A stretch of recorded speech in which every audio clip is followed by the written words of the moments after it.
Olá pessoal, bem-vindos à nossa aula de hoje.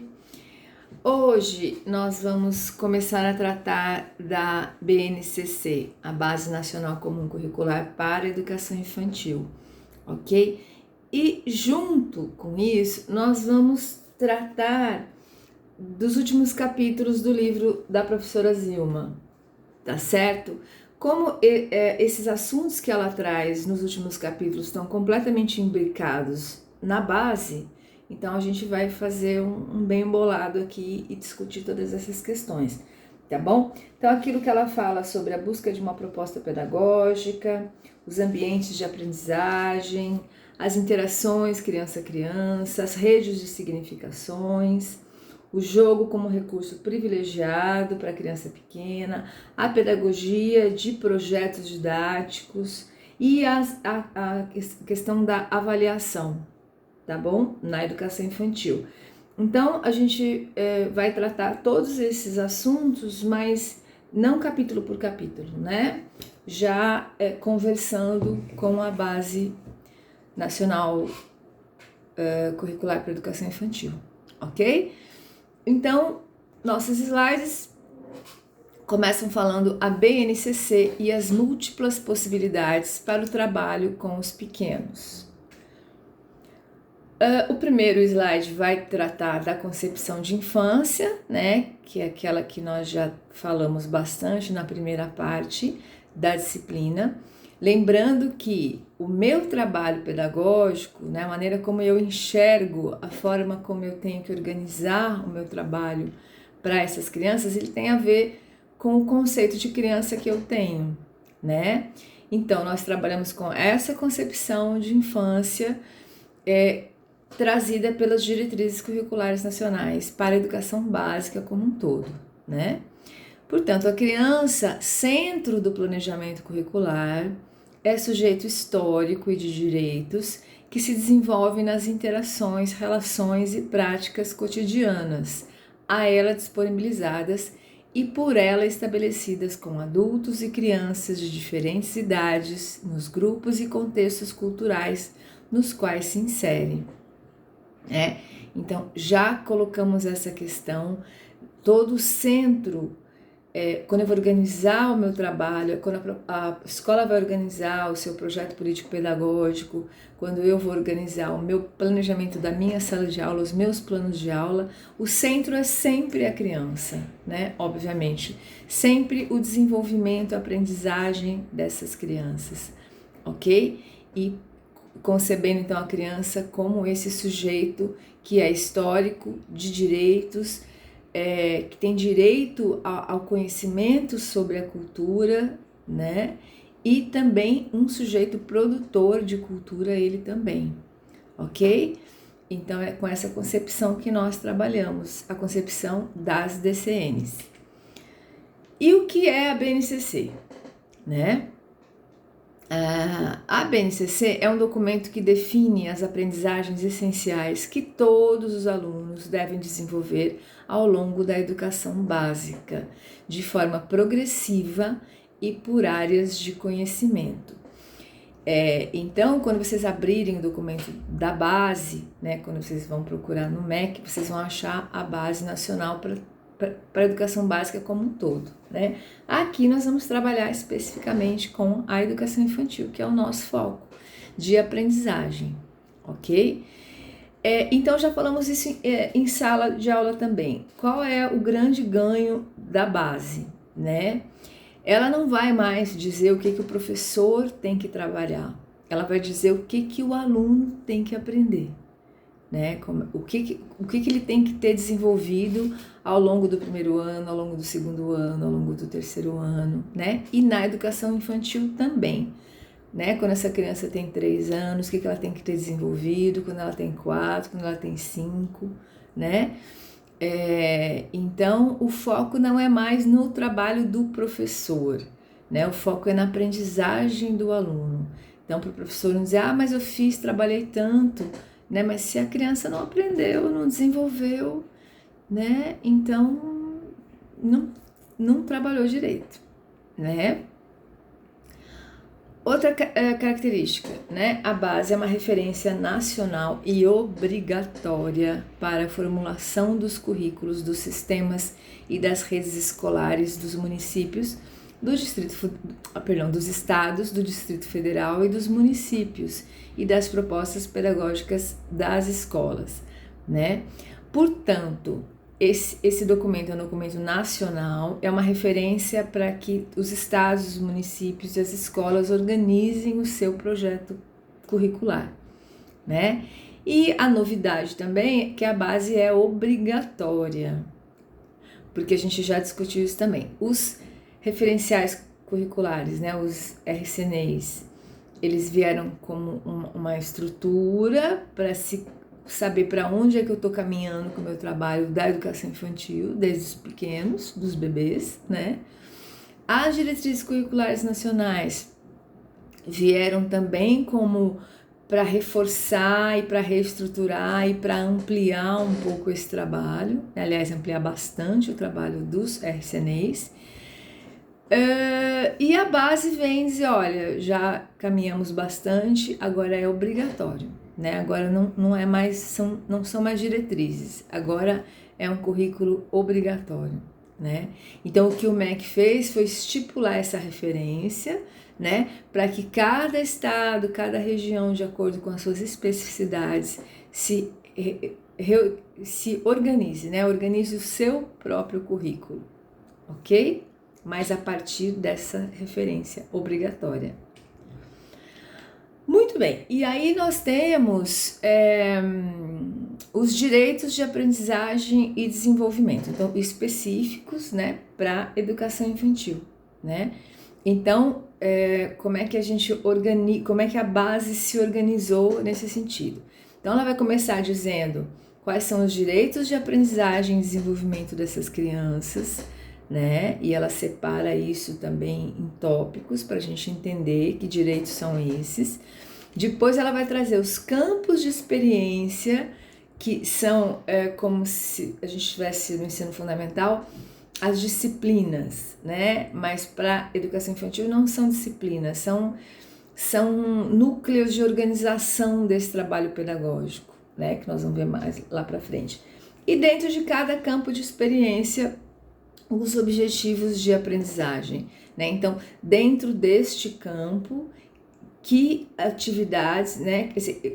Os meus objetivos que essas crianças aprendam são esses. Agora, como o professor vai desenvolver esse trabalho pedagógico, realmente ele tem autonomia para isso, né? Mas o que precisa se garantir ao final daquele ano, durante o semestre, é que as crianças estejam atingindo esses objetivos de aprendizagem, né? Então, aqui primeiro a gente vai tratar dos direitos de aprendizagem e desenvolvimento. Então, nós temos lá o direito de conviver, direito de brincar, direito de participar, direito de explorar, direito de expressar-se, direito de conhecer-se. Então, quando a criança vai para a educação infantil, eu preciso garantir esses direitos para ela, né? Todos os dias. Aí a gente começa a destrinchar o que é cada direito. Vamos falar um pouco sobre eles. Portanto, o direito de conviver. Conviver com outras crianças e adultos em pequenos e grandes grupos, utilizando diferentes linguagens, ampliando o conhecimento de si e do outro, o respeito em relação à cultura e às diferenças entre as pessoas. Como qualquer coisa na vida, a gente só aprende a fazer fazendo, né? Então a gente aprende a cozinhar cozinhando, aprende a dirigir dirigindo, aprende a lavar roupa lavando roupa, né? E a gente só aprende a conviver convivendo, né?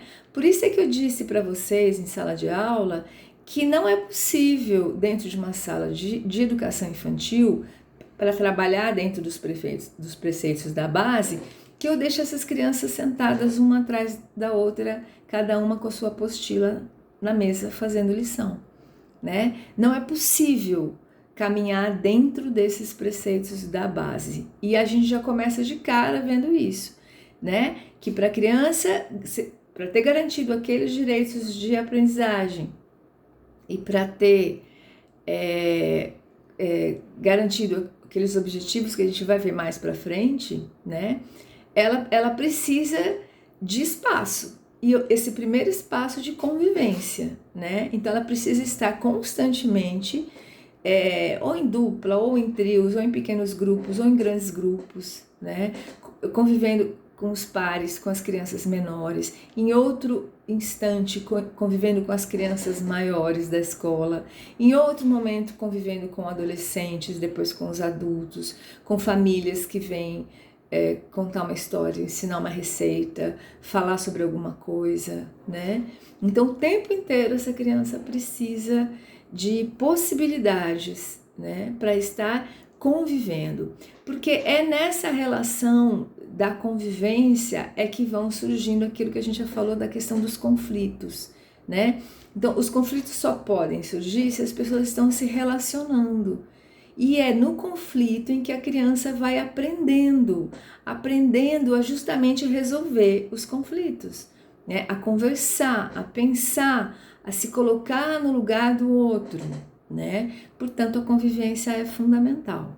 E aí a gente dá aqui alguns exemplos, né? De grupos de jogos, de produções diversas, organização de seminários, né? Então, as crianças fizeram lá um projeto, trabalharam sobre a lagartixa, né? Surgiu ali que alguém queria saber sobre as características desse bichinho. E aí todo mundo foi pesquisar, enfim, aprendemos um monte de coisas sobre os hábitos dela. E aí essas crianças podem ir nas outras salas, fez um cartaz, né? Ou montou um PowerPoint, enfim, vai explicar isso para as outras turmas, né? Sobre qualquer outra coisa, sobre alimentação saudável, sobre a vacinação, enfim, pesquisas sobre qualquer outra coisa que a turma tenha feito, né? Ela pode organizar seminários simples, né? E sair para divulgar esse conhecimento entre as outras turmas, né? Entrevistas, né? Então, qualquer pessoa da comunidade, algum familiar, né? Tem uma pessoa que trabalha, sei lá, numa redação de jornal, né? Então, essa pessoa, esse pai, essa mãe, esse tio, enfim, pode vir para ser entrevistado, para as crianças saberem como é que funciona o jornal, como é que se escolhem as notícias, tem classificado as fotos, como é que é essa impressão, né? Essa pessoa pode trazer um vídeo sobre toda essa redação, toda essa organização, e outros profissionais, né? Médicos, padeiro, enfim, qualquer outra profissão, qualquer outra pessoa que tenha disponibilidade de vir tirar dúvidas, conversar, explicar, né, fazer esse contato para ampliar o conhecimento de mundo das crianças, né? Fazer visitas, né, visitas a museus, visitas a exposições, visitas no meu bairro ali, tem lá uma fábrica de alguma coisa, a gente organiza, leva a turminha, vai lá conhecer como é que essa fábrica funciona. Enfim, explorar esse bairro, né, onde ela vive, esses espaços onde ela vive, e receber visitas também dessas pessoas para fazer entrevista, para dar palestra, uma psicóloga, uma dentista, uma assistente social, enfim, né, inúmeras possibilidades, né? Ali a gente continua dizendo, a professora deve propor intervenções no sentido de ajudar o grupo a ampliar a sua capacidade de conviver, incluindo a prática de mediação e resolução de conflitos, né? E se vocês estudaram na disciplina de relações humanas, né? É importante que todo conflito que eu observe, né? Porque às vezes aconteceram conflitos e eu não estava ali junto, não vi o que aconteceu, ninguém veio me contar, passou despercebido, né? Mas sempre que alguém vier me falar de alguma coisa que aconteceu, que não gostou, que tá chorando, que, enfim, ficou ofendido, tá com raiva, ou se você viu a cena, né? É preciso parar com quem está envolvido nesse conflito, sentar e conversar, né? E conversar é aquilo, não é você ficar falando para a criança o que ela tem que fazer ou deixar de fazer. Essas lições de moral não adiantam em nada, né? Você precisa fazer a criança pensar sobre o que aconteceu. Então, com perguntas: o que aconteceu? Por que aconteceu? Como é que aconteceu? Como é que você podia ter resolvido isso de outro jeito, sem bater, sem xingar? Como você acha que ela se sentiu? Né? E deixar a criança verbalizar e falar e pensar e chegar nas próprias conclusões, né? Então, só que é só na convivência mesmo que é possível, né? Essa resolução, essa mediação, né? E por que é importante? Já falamos disso, né? Nós temos hoje adultos, pessoas adultas que não dão conta de qualquer conflito, então qualquer problema, o término de um namoro, uma briga de trânsito, enfim, questões políticas, qualquer coisa hoje em dia é motivo para as pessoas ficarem se engalfinhando, se agredindo, se xingando enfim, fazendo até coisas muito piores, né? Porque as crianças antigamente, né, essas pessoas que passaram pela escola, não tiveram justamente essa chance, né, de aprender a lidar com os conflitos. Então a pessoa não sabe o que fazer, ela sai fazendo aquilo que dá na telha dela, né? Porque antigamente as crianças eram criadas, assim, na própria escola, né, criadinhas, sentadas umas atrás das outras, fazendo a sua atividade individualmente, né? Então a população, a sociedade foi muito criada nesse sentido do individual, né? Não empresta suas coisas, não deixa ninguém mexer nas suas coisas, não fala com ninguém, não conversa, a professora não gosta, né? Então todo mundo foi criado assim dentro da escola, isolado, cada um por si, né? E esse é o reflexo da sociedade que nós temos hoje, cada um por si, né? Não tem empatia, não tem um olhar para o outro, né? E isso a gente só aprende na convivência, ok? A resolver os conflitos na convivência, quando eles surgem. Muito bem, outro direito de aprendizagem é o direito de brincar, né? Já falamos bastante dele também. Brincar cotidianamente, de diversas formas, em diferentes espaços e tempos, com diferentes parceiros, ampliando e diversificando seu acesso a produções culturais, seus conhecimentos, sua imaginação, sua criatividade, suas experiências emocionais, corporais, sensoriais, expressivas, cognitivas, sociais e relacionais. Portanto, o brincar, ele envolve todos os campos de experiência, né? Em todos os campos é possível que todo o trabalho que eu queira que essas crianças aprendam, que se desenvolvam, seja por meio da brincadeira. Só que aquilo que a gente falou, a brincadeira dirigida entre aspas, né?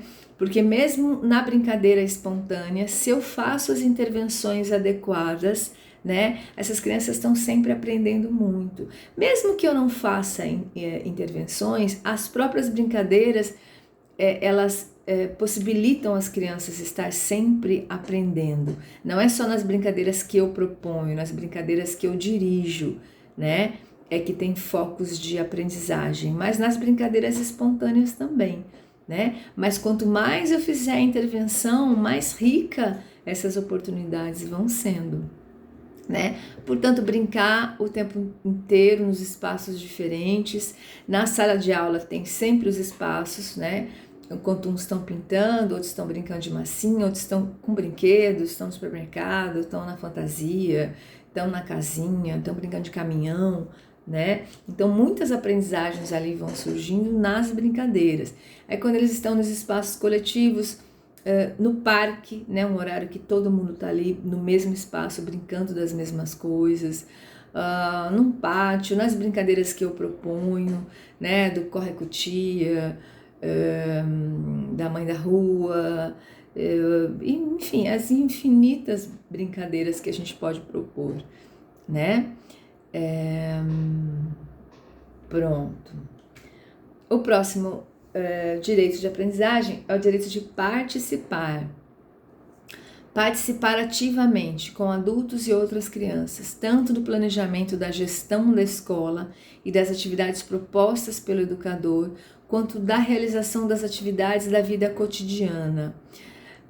Então, primeiro vamos para o espaço da escola, né? Então, a criança tem o direito, aquela escola é da comunidade, né? A escola não é da professora, não é da diretora, não é das crianças, a escola é de todo mundo. A escola pertence àquela comunidade. Então, essa criança que hoje tem 3, 4, 5 anos está frequentando aquela escola. Daqui a pouco ela já tem 10, 12 e já vai para outra escola. Mas aquela escola continua ali recebendo as outras crianças da comunidade, né? Então, a escola é da comunidade, ok? E, portanto, a escola é um lugar desde da creche, desde os pequenininhos, é um lugar onde é possível se trabalhar a questão da cidadania, né? O que é essa cidadania? Desenvolver essa postura de cidadão que participa, que se interessa, que intervém, que luta, que briga pelas coisas, que acompanha, né? Só que isso é uma característica que precisa ser desenvolvida desde cedo, porque nós hoje olhamos para a nossa sociedade e nós vemos que muito não se foi desenvolvido esse conceito tanto de coletividade quanto de cidadania, né? A gente ainda tem muito essa questão de se tá bom para mim, então tá bom para mim, para os meus, então, né? Eu não consigo olhar para esse coletivo, né? E isso precisa também ser trabalhado desde criança, né? Por isso a criança precisa de espaços democráticos para poder participar, né? Então, tanto a minha sala de aula precisa ser um espaço democrático, quanto a escola no geral. E a primeira característica de uma escola democrática são as assembleias, né? Então, tudo que vai acontecer dentro da escola, ou os problemas que estão acontecendo, é preciso que sente-se todo mundo junto, uma vez por semana, para falar dessas questões, né? Nós estamos com problema de correria na hora do intervalo, de atropelar a criança, tá uma bagunça, uma gritaria, que quem entra aqui acha que é uma coisa doida, né? Então, vamos chamar todo mundo, perguntar, deixar as crianças falarem sobre aquilo. De fato, me incomoda mesmo essa gritaria. Às vezes a gente está aqui brincando de dama e ninguém consegue nem ouvir o que eu tá falando por conta de uma gritaria do lado. Ou, olha, eu já fui atropelada aqui também. Eu estava saindo do banheiro, chegou alguém voando, correndo, me atropelou, eu caí longe, né? Então, deixar as crianças falarem desses problemas e buscar junto com elas as soluções para aquilo. Bom, então tá bom. Então a gente vai precisar organizar essa correria, essa gritaria aqui dentro, nos espaços não pode. Então a gente vai poder correr e gritar lá fora, mas aqui nesse espaço, nesse pátio que é mais fechado, não vai ser possível, tá bom? Tá bom. Então a gente vai fazer plaquinha para todo lado, para ninguém esquecer disso que a gente acabou de combinar agora, né? Aí organizou, esperou passar a semana, ver como é que foi, na próxima assembleia senta de novo, e aí aquele problema de correr, gritar, resolvemos? Olha, a diretora resolveu, mas ainda tem assim, então vamos precisar de mais uma semana, todo mundo de olho no outro, lembre o colega, enfim, né? Então isso é uma gestão de escola democrática, né? E na minha sala de aula também, né? Ali todo mundo tem que entender que aquele espaço é de todo mundo, é do coletivo, né? Então, se você chega e encontrou a sala limpa, a gente vai ter que sair daqui e deixar essa sala razoavelmente limpa. Não é que as crianças vão precisar varrer o chão, passar pano, não é isso, né? Mas fui apontar um lápis, caiu a sujeira aqui, poxa, pega uma vassoura, junta a capa e põe no lixo, né? Carteira não é para rabiscar, enfim, os espaços são de todo mundo. Os livros que a gente pega, que a gente empresta, que leva para casa, é um livro que é de todo mundo. Hoje você está lendo, daqui 5, 6 anos é o seu irmãozinho que vai estar lendo. Então é de todo mundo, a gente precisa conservar todas as coisas que são da escola, né? Mas então para isso eu preciso de sujeitos que participem das decisões. Então quando a gente vai propor uma brincadeira, se você pode dar 2 opções, então vamos votar, quem gosta mais dessa brincadeira, quem gosta mais dessa, né? O filme que nós vamos assistir, hoje é dia do filme, vou dar 3 opções, né? E vamos votar. Quando a criança aprende a votar, veja só, ela já tá exercendo esse direito de eleitor, né?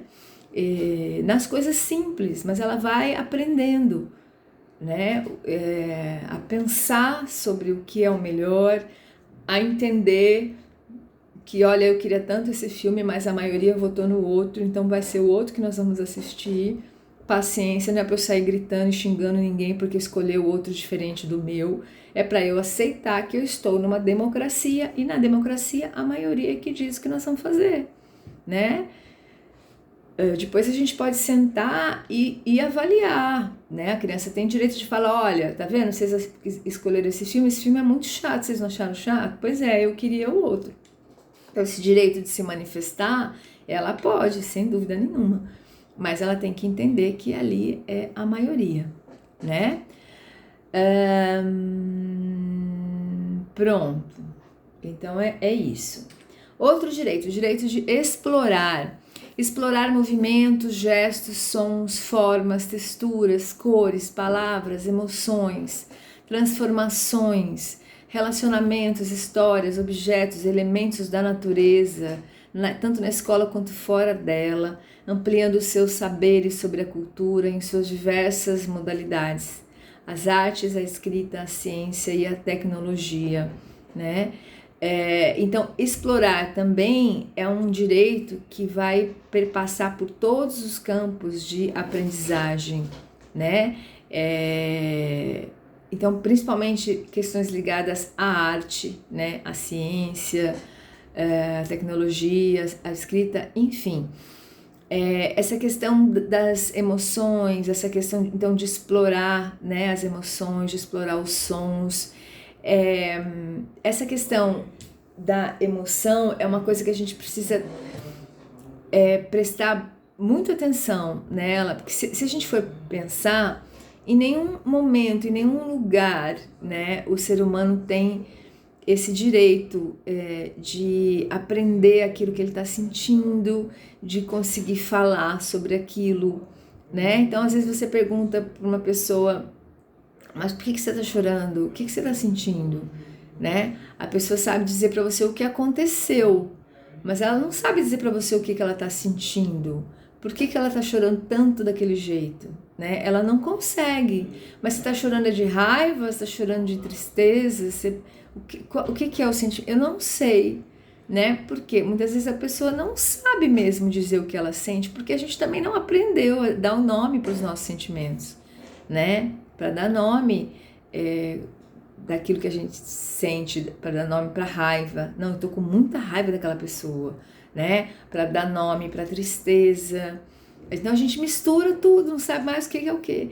Então é muito importante que na escola, aqui no caso da educação infantil, a gente dê esses espaços para as crianças falarem sobre o que elas estão sentindo, né? Então, o que aconteceu? E o que você está sentindo?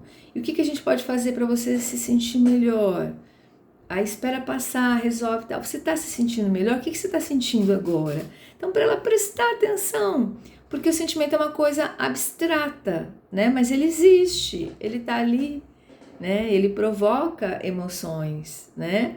Então, a gente precisa ajudar as crianças a compreenderem o que é que elas estão sentindo, por que elas estão sentindo aquilo, como ela pode fazer para se sentir melhor, né? A questão de explorar os sons é todo som, não é só som de instrumento, né? É o som dos pássaros, dos grilos, o som da chuva, o som do vento, né? Os sons, né? Prestar atenção, que muitas vezes a gente vê isso também nos adultos, essa vida acelerada, as pessoas não prestam atenção, né? Não presta atenção no pôr do sol, não presta atenção no céu que está estrelado, não presta atenção na lua, não presta atenção nas flores, não presta atenção em nada, está sempre correndo, né? Então, ajudar essa criança a aprimorar a sensibilidade dela. Então, a sensibilidade de olhar para uma flor, de olhar de verdade, não olhar, ai que linda, e tô fazendo outra coisa porque eu tô sempre acelerada, ligada em outras coisas, não, né? Observa aquela formiguinha carregando aquela folhinha, vamos ver até onde ela vai, observa, né? Para depois observar as coisas, né? Observar como é que essa árvore tá agora, daqui a pouco, daqui 2, 3 meses, como é que ela vai estar, o tempo mais seco, a árvore vai perdendo as folhas, ou a árvore está sem flor nenhuma, daqui a pouco, na outra época, vai estar cheia de flor, né? Então, observar as coisas, sentir a temperatura da água muito gelada, água fria, água morna, água quente. Então, trazer atividades, vivências, né? Para que essas crianças possam prestar atenção, né? Ouvir o que o outro está falando, né? Presta atenção naquilo que ele disse.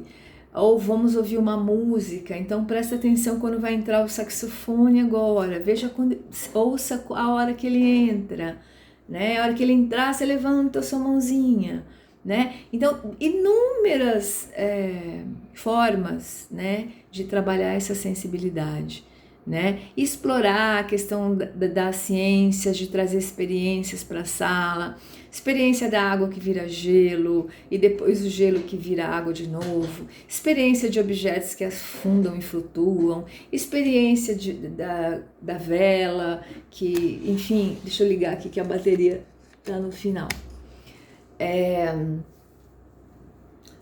Experiência de eu colocar uma roupa para secar no varal e cadê? Agora tá seca, para onde foi aquela água? Enfim, experiências de tudo quanto é jeito que vocês puderem levar, né? Então, realmente ajudar a criança a explorar o mundo, né? Aí, no próximo slide, em relação à arte, né? Eu trouxe aqui essa obra do Van Gogh, né? Para a gente falar um pouquinho como é que eu posso explorar uma obra dessa, né? Porque muita gente acha releitura, então a gente vem, apresenta e pega um sulfite para a criança copiar igualzinho que está lá. Isso não é releitura, isso é uma cópia, né, da obra. A releitura é eu conversar com essa obra, né? Então, primeira coisa, explorar. Né? Primeira coisa, colocar essa obra para a criança projetada com slide, ou você consegue imprimir essa obra e você traz ele físico, né? Enfim, como você conseguir fazer. E a primeira coisa é fazer a criança observar, dá 2, 3 minutinhos, né? A gente só vai olhar, né? Olhar e perceber o que tem ali, né? No primeiro momento. Aí observaram tudo, agora me contem o que vocês estão vendo. Ou observa bem, agora eu vou apagar aqui, vou tirar a obra, me falem o que vocês viram, né? E lembre de fato o que eles guardaram. Aí devolve a obra para lá, aí vamos conversar sobre ela. Quantas pessoas será que moram aí nessa casa ou que ocupam esse quarto, né? Porque tem 2 cadeiras, tem 2 travesseiros, tem 2 quadros ali, olha só. E aquela toalha, é uma toalha de banho, é um chale? O que será que é aquilo pendurado? Será que é pro frio? Será que é para tomar banho? O que mais tem em cima daquela mesa? Tem uma garrafa, um jarro de água ali. Tem um espelho pendurado. A janela tá fechada. Por que será que a janela tá fechada? Porque acho que é de noite. E assim vai. E aquelas roupas penduradas atrás da cama, de quem será que são, né? Por que será que estão ali, né? Então, fazer primeiro essa aproximação da obra, né? Esse chão do quarto é feito do quê? Que cor que é a parede, né? Então, agora vamos fazer esse quarto diferente. Então, se estava de noite a janela está fechada, agora vamos fazer que é dia. E a gente vai vai fazer esse quadro agora com a janela aberta. E vamos juntar essas cadeiras, as duas juntas, para a pessoa sentar e conversar mais de perto. Vamos fazer essa cama um pouco mais larga, que essa cama está meio estreita para duas pessoas, né, dormirem ali juntas. Vamos tirar o espelho de lugar, vamos colocar na outra parede, né? Então, isso é conversar com a obra e modificar a obra. Isso é fazer uma releitura, né? Tá? Mas principalmente fazer isso, deixar observar, deixar falar sobre isso. E onde será que essas pessoas que moram aí foram agora que elas não estão aí, né?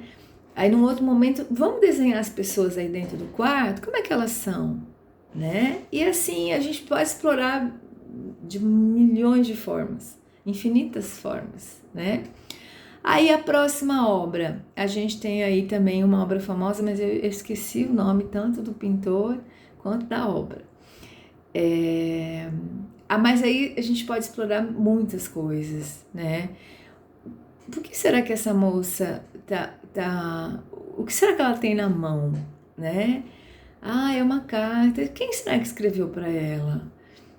Pode ser o marido, o namorado. E o que será que está escrito lá? Ela está com ar de que o que está escrito ali é uma coisa boa, é uma coisa triste, é uma coisa alegre? Como é que é? E deixa a imaginação fluir, né? Sabe que agora ela está de dia, está de noite? Não, está de dia porque tem lá a luz no sol no pé dela, olha ali, né? E aquele chapéu, tem um chapéu pendurado? De quem será o chapéu? Deve ser de quem escreveu a carta. E aí vai, né? Que época será que é? Pela roupa que ela está vestindo, né? Pelo tamanho dessa janela? Onde será que ela está? E que época será que é que foi pintada essa obra, né? E aí depois de tanto perguntar, viajar mesmo na obra, vamos escrever o que será que está escrito nessa carta? O que vocês acham que é? Então, vamos escrever o que está na carta? E agora, vamos escrever uma resposta agora para essa carta? Então, assim, 1000 coisas podem aí surgir na questão de explorar, né? Aí, um outro direito de aprendizagem é o expressar-se. Expressar como sujeito dialógico, criativo e sensível suas necessidades, emoções, sentimentos, dúvidas, hipóteses, descobertas, opiniões, questionamentos por meio de diferentes linguagens. Portanto, vocês percebem que um direito ele está imbricado no outro, né? Então, para se expressar, esse menino precisa participar, né?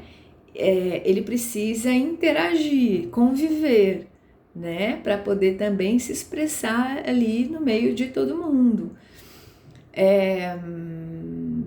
Então, ter esses espaços, né? Aquele tempo, a criança acabou de fazer um trabalho de arte, com pintura, com massa, enfim. Vamos sentar em roda para apresentar os seus trabalhos, deixar ele falar sobre aquilo, o que ele fez, ele gostou ou não gostou de fazer aquilo, que cores que ele usou, né? Acabamos de assistir um filme, vamos conversar sobre o filme. Professora, eu não gostei, o filme me deixou triste, porque na hora que ela perde não sei quem e tal, porque eu também perdi não sei quem, e eu chorei por causa de... Deixar a criança falar, né? E tem aquela criança que é mais quietinha, que tudo bem, é a natureza, né? De cada criança. Uma vai ser sempre mais falante e a outra vai ser sempre menos falante, né?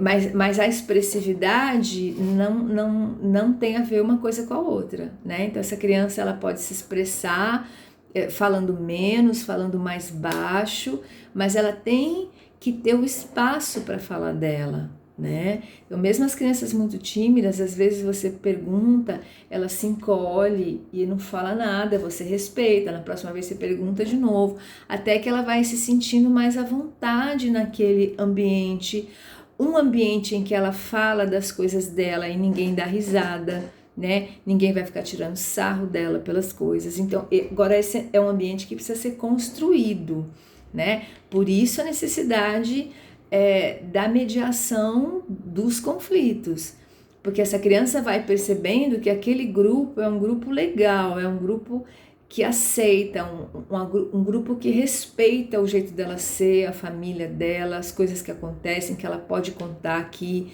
que ela se sente à vontade, se sente acolhida, se sente segura, né? Porque ela sabe que aquilo foi um ambiente trabalhado, né?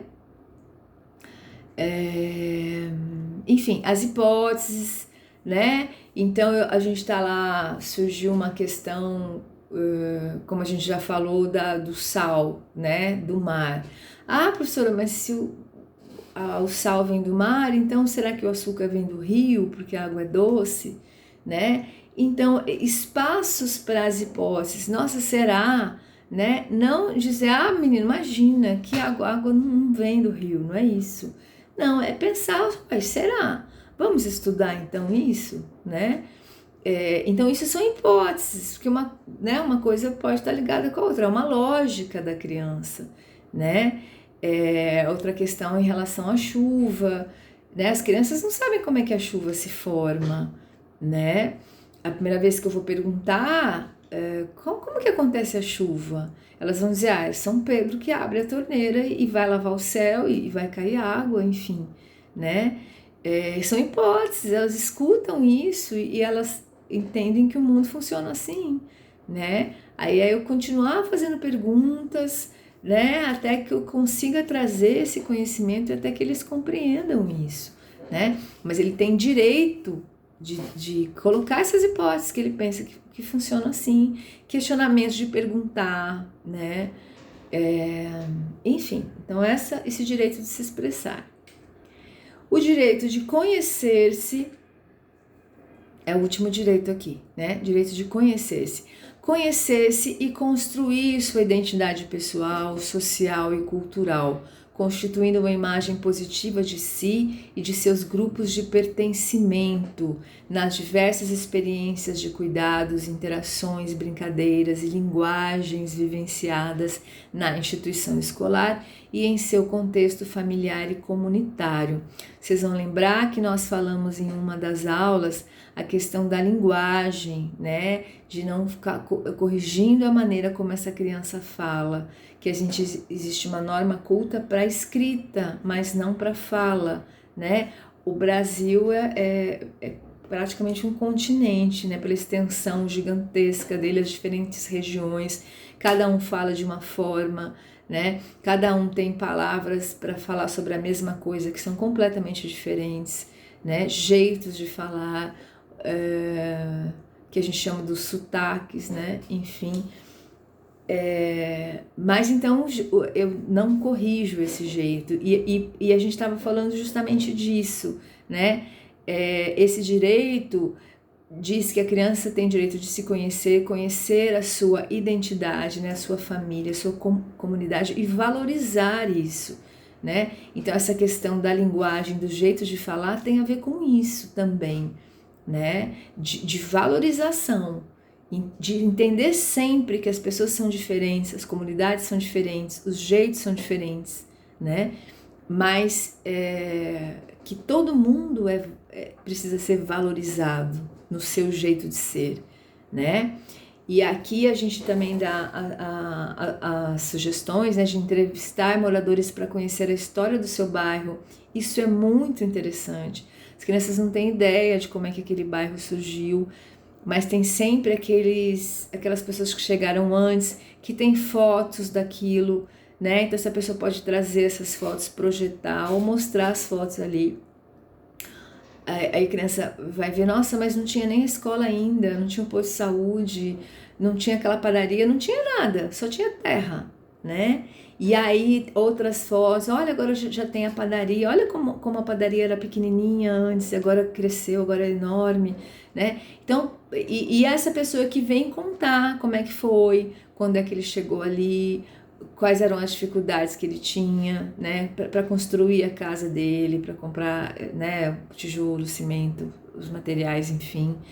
Depois o que veio depois, quantas pessoas vieram depois, quanto tempo demorou para ficar o bairro do jeito que a gente conhece hoje, a escola, né? Ela foi simplesmente alguém fez a escola lá, ou foi uma briga da comunidade, né? Daquela comunidade que precisava pegar ônibus e ir para longe para estudar.